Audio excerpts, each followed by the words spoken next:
Hey everybody, welcome to my channel. My name is Chris. If you are new, today's video is about my perfume tray for the month of August. Now, the perfumes I discussed today, that doesn't mean these are the only perfumes I'm going to wear. Several of these fragrances are relatively new to my collection, so I want to get some wear time in. Other fragrances I've been neglecting that I love to wear during this time of the year. They're great for summer. I'm putting them in the rotation. Some of the fragrances that I will be wearing, I'm not going to mention because I just mentioned them in my heat proof video from last week. So a lot of those are going to get some wear time in the month of August. And so I'm just going to dive right in. Before I get started, I would love to hear about the fragrances that you are going to be wearing in the month of August. And with that, I'm going to start with a couple of fragrances from Carnaval Barcelona. I love that house. I have been purchasing from this house for years and years, even before I had my channel, and a fragrance that was on my wish list last summer and I finally ended up getting is called Supermoon.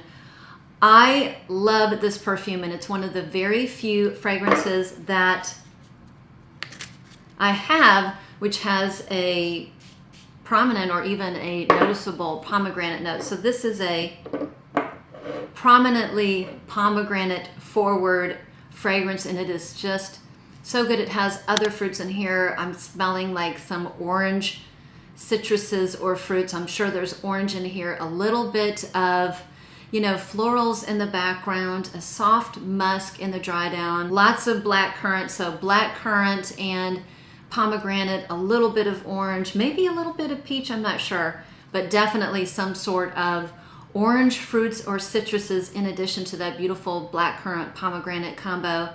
And this line typically has a musk that I really get along with. Some musks can be a little bit abrasive for me, so it has a noticeable soft musk in the dry down. I absolutely love this, and this is really a nice year-round fragrance, but it does very, very well in the summer. It's going to be great August and September. Now, one of the few fragrances that I talked about in my heat proof video will make an appearance here because I'm going to be wearing the heck out of it. It is Sal Y Limon. This is a fragrance that I absolutely love. I love, these bright, citrusy, effervescent, kind of bubbly, sparkly perfumes to wear in the summer heat because they just never feel overwhelming, and they have just a refreshing quality to them. This is one of my favorite right now. It almost smells like a lemon lime Sprite or some sort of lemon lime carbonated or sparkling beverage, but take that lemon or take the citrusy note and add some sweetness. So the lemon and the lime are a little bit candied. They don't come off sour. They certainly do not come off like a cleaning product. I think there's a little bit of neroli in the background, some soft florals with a little bit of greenness, and of course a soft musk in the base. This has proven to be so great in the hot weather, and it just screams happiness to me. And I've worn this when it's really, really hot, and I've never felt overwhelming or suffocating, and it actually has really good lasting power for a citrusy forward fragrance. Okay, hands down, my absolute favorite Delina flanker to wear in the summertime is without a doubt Delina La Rosèe. This is a watery, I wouldn't necessarily say aquatic because that implies a little bit of ocean water, i.e. seaweed. It's not. It's more of a watery take on the original. It has no bitterness. Lychee rose combination with a little bit of pear, and the notes together give me a little bit of like a watermelon vibe. So it has a little bit of that, fresh, summery watermelon vibe, even though watermelon is not listed in the notes. And I think that's one of the reasons I love to wear it in the summer. I always associate hot days with watermelon and just being really, really refreshed and cooled off. This has a very nice soft musk in the dry down, and it is one of my absolutely most complimented perfumes. When I wear this to work, when I wear it out and about, I get so many compliments on this one. Another one I've had for a while. Now I have a full bottle. I went through, a 1 ounce smaller bottle of this.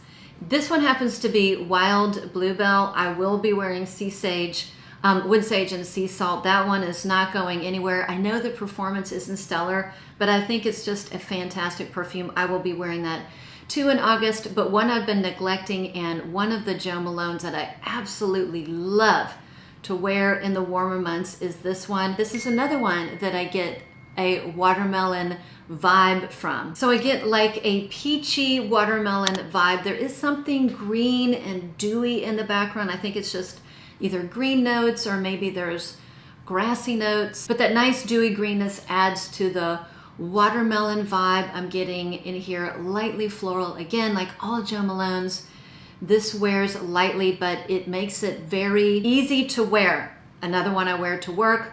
I'll wear in crowds, out and about. I can dress it up, dress it down. It's just very casual and elegant, even though it doesn't have tremendous lasting power. I just like it, and I have a small scent bubble when I wear it. Okay, a couple more new ones in my collection. The next one I completely forgot about. I was cleaning out my closet and I came across a bag that I had from a Griti bag that I had from my travels to Italy, and inside the bag were a bunch of samples from the House of Griti, and I was going through my samples and I discovered several that I had completely forgotten about, but I really kind of fell in love with, and I wanted to add them to my collection. This one here is called Siracusa, and the reason why I wanted to add this to the collection, well, I think these bottles are beautiful, is because this one is just super, super unique. I don't really have anything that I can think of remotely similar to this one. It's an interesting perfume. It smells great, and it is completely beast mode. And even though it's very, very strong, has terrific performance, the note combination, the accords together never suffocate me when it's really, really hot. Well, I guess I've been wearing this for about 3 weeks. I've had this for about 3 weeks, maybe close to a month, and I have worn it on a couple of really hot days, and it does really, really well. Very, very unisex. So this is an interesting perfume because it has gourmand elements, but it also has some real nice kind of a fresh green floral elements, and together they just balance out each other. So this is predominantly a lemon blossom fragrance. So there's lots of lemon in here, but it's not a gourmand lemon. It is a floral lemon, but definitely, boy, you can smell the lemon in here. It has palm leaf. There's definitely a greenness, like a botanical greenness in here. There is whipped cream, and I don't get a ton of whipped cream, but in the dry down, I get a very soft sweetness that kind of balances out some of the stronger notes, the lemon blossom, the palm leaf.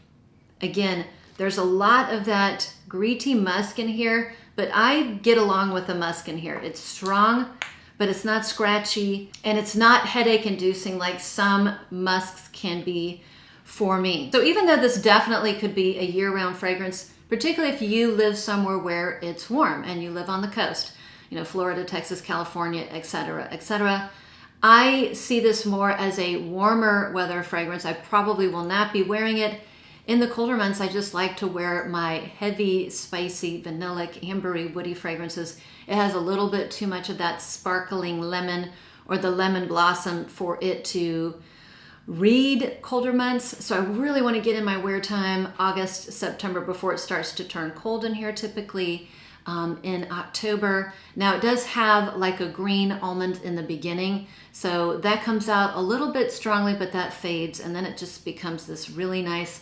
sparkly, a little bit citrusy, woody, musky, fresh green fragrance with that hit of palm leaf. You can definitely smell the palm leaf. It gives it a, like I said, the only way I know how to describe it is like a botanical greenness. Another new one I just got, this had been on my wish list and I waited a long time for it to come back in stock, is this one right here called Porthole. So this is basically a pineapple passion fruit scent with salt and an interesting accord of, I think it's iodine, which is super bizarre, but yes, it smells so good. I tell you what, if you like Louis Vuitton Afternoon Swim, Pacific Chill, you will definitely like this. There are a lot of similarities. This one isn't as juicy, sweet, fruity. This one is a little bit more, this is saltier and it's not as fruity. And that one, Pacific Chill, has a little bit of a sweetness, like a nice, juicy, citrusy, fruity sweetness in the opening that this one doesn't have. It's on, I would say, the drier side, the greener side is probably that salt.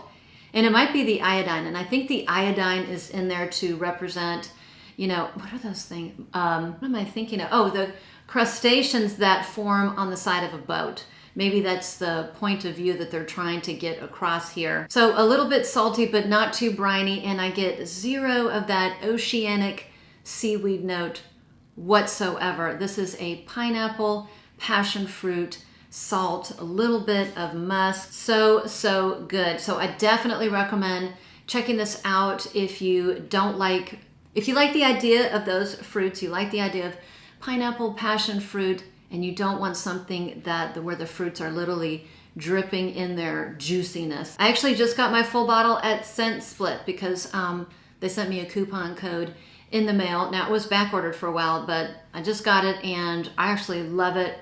I would have loved to have it earlier in the summer because this is terrific in the hot weather. So a new pickup for me, I just had this in my summer haul, is Puerto Rico. This was a successful blind buy, thankfully, but don't you guys dare blind buy. This house is so fabulous. They have all sorts of sizes, and I typically almost always start with the travel size, but something told me that I would love it, and fortunately I do. But this is a delicious, juicy pineapple mango milk, a little bit of vanilla, a touch of musk, and it has, I want to say it has cantaloupe in here. So it's just very juicy, sweet, fruity. To me, it kind of smells like a really lush tropical smoothie or drink, and you mix that with like a pineapple upside down cake. So there's definitely a gourmand aspect to it. I brought this in to work, and one of my coworkers sprayed this, and when she was walking around, it smelled like a pineapple upside down cake. It smells a little bit more like a tropical drink on me, but I was picking up a little bit more of that vanilla on her. But so it's got gourmand elements, but it's not overly sweet. It's not sickly sweet, and it is just so delicious. I love it, love it, love it. Another one that I've been forgetting to put in my rotation is called Hummingbird Sage, and as you can tell, I love this perfume. It's a small bottle, but I really, really like it. It's by the house There Then, and it's a small, I think it's all female owned, you know, cleanly formulated fragrance brand that's from California, and they have a lot of fun scents. So this one is Hummingbird Sage. I like many in the line. And when I first got this, I tried to guess the notes, and I guessed pineapple. I guessed a pineapple with like the spikes. So a very green pineapple, and sage, obviously, because of the name. And when I went to look up the notes, there was no pineapple list. I'm like, what the heck? But there is, I want to say there's a pina colada accord. So that's what I'm getting. I don't get coconut. I really get a fresh pineapple, like you just cut into a pineapple that wasn't quite right. Like you cut it open a day early, so that really fresh, crisp, green pineapple. And I think some of the greenness in here is from petitgrain. So there's petitgrain in here. So if you don't like petitgrain, it really kind of smells like green leaves, or like the outer coating of a pineapple when you smell the pineapple before you cut into it. Very good for hot weather. This is an easy grab and go. This is one of my easy reaches. I would call it like my white t-shirt scent. I've worn it to work before.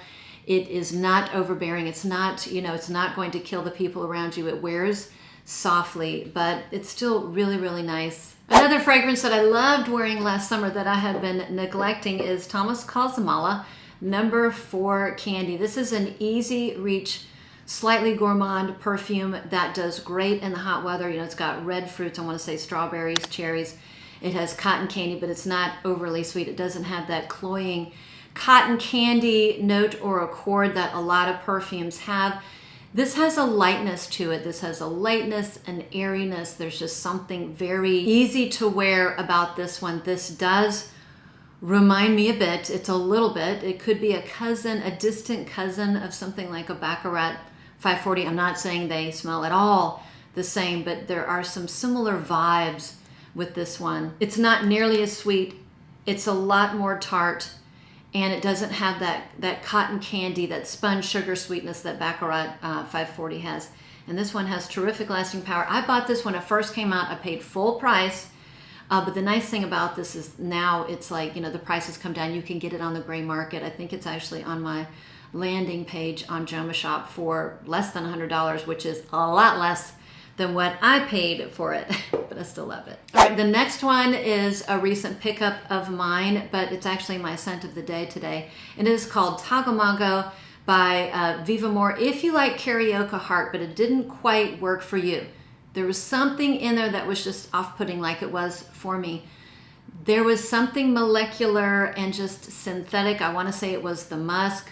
It could have been like ambroxan or some sort of molecular accord that just, it pulled very heavily on me. It was very scratchy, and it gave me a slight headache, even though the underlying idea of the perfume I enjoyed.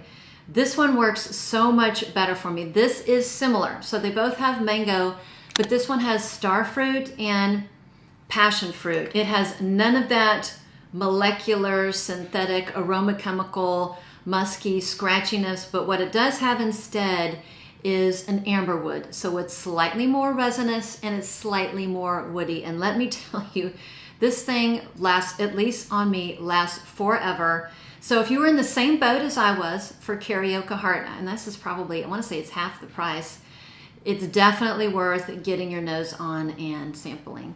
Okay, for my last two that are definitely going to be in the August rotation, one is a perfume I've had on my wish list, I want to say for like 4 years. I finally picked it up. I think I never hear people talk about it anymore because I think they've just moved on. There's something very appealing about this fragrance to me, and it's something that I think I will have for years and years. And it is Bond Number 9 Scent of Peace. Now this is for women. They have one for men and another, you know, iteration of the Scent of Peace. I like the backstory behind it, and I actually really, really enjoy the fragrance. Now, I agree that it does smell a lot or very similar to Dolce & Gabbana Light Blue, the original in the beginning. But as it dries down, they really take different paths. So this one is like light blue with a ton of additional blackcurrant and a splash of nice, refreshing grapefruit. So Dolce & Gabbana Light Blue, even though I think it is a masterpiece freshie, it just doesn't last on me. I don't care. I find it an easy reach, grab and go. And the one that I'm reaching for the most is Summer Vibes. But this one really is different. I get a lot of blackcurrant. I really enjoy blackcurrant. And this one is softer. It becomes this soft musk in the dry down, and it has a lovely woody base. And the base, I believe, is cedar. It just smells a little bit more wood chippy to me in the base instead of like a creamy sandalwood. So a lot of people will probably think this is slightly overpriced for what it is. I still really, really love it. And it is one that I think is just a no-brainer. Like, no-brainer in any weather, but particularly the warm weather. And the one I'm going to end with is a new one that I am loving. I don't know what took me so long to buy this one and Scent of Peace. Chanel No. 5 L'Eau. This is going to be a year-round perfume, but because it wears lightly, it has been working so well in this hotter weather, and it is one that could be dressed up, dressed down. I've worn this to work. I've worn this out and about.